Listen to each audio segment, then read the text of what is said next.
Ya, sementara itu pemirsa anggota Komisi 9 DPR RI Irma Suryani Caniago mendesak PT Sri Rejeki Isman Tbk atau Sritex agar membayar uang THR kepada seluruh karyawan yang mengalami pemutusan hubungan kerja atau PHK.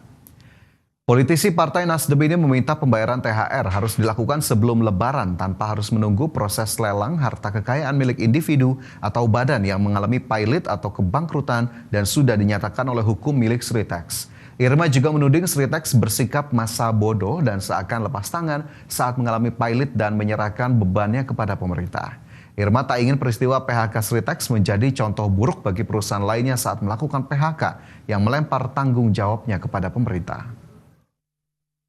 Sama sekali tidak menghormati orang yang sedang berpuasa, yang juga akan hari raya. Tiba-tiba PHK. Ini kelakuan ini udah bertahun-tahun terjadi begini dan terjadi pembiaran ini. THR 2025 terhutang akan dibayarkan dari hasil penjualan aset.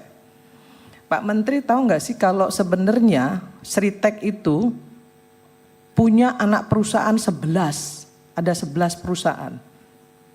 Ya. Dan saya mendengar dari kurator bahkan ada anak perusahaan Sritex yang juga menagih hutangnya kepada Sritex yang bangkrut, yang pilot ini. Artinya Sritex ini nggak bertanggung jawab dengan pekerjanya dan melimpahkan tanggung jawabnya kepada pemerintah.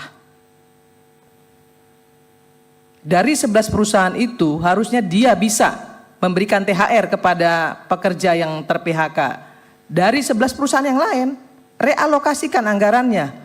Jangan semua ditimpahkan kepada pemerintah. Iya, terkait pembayaran berbagai jaminan tadi ya disebutkan dari Sritex ini baru sekitar 58%. Kemudian tadi berbicara mengenai THR juga ini kemudian ada pendapat mengatakan jangan nunggu harus aset terjual dulu baru kemudian mencairkan THR begitu ya. Dan tapi nanti ke depannya siapa juga yang kemudian mengawasi THR ini, apakah hanya berupa desakan politik untuk diberikan begitu ya atau kemudian ada memang tindak hukum begitu ya ketika memang betul-betul tidak dipenuhi. Ya, yang pasti hak-hak dari para pekerja yang kemarin terkena PHK ini tetap harus dipenuhi begitu ya bagaimanapun kondisinya, dan ini merupakan tanggung jawab begitu dari perusahaan agar kemudian tidak lepas tangan begitu saja seperti yang tadi disuarakan oleh politikus begitu, agar kemudian Sritex juga mengerti dan memahami apa-apa saja yang harus dilakukan terutama bagi para pekerja yang terkena PHK dan sebisa mungkin bertanggung jawab lebih juga jika memang memiliki source untuk bisa memberikan mungkin ya pekerjaan baru begitu atau mungkin sekedar bagaimana kemudian bisa melanjutkan hidup bagi para pekerja, itu tentunya sangat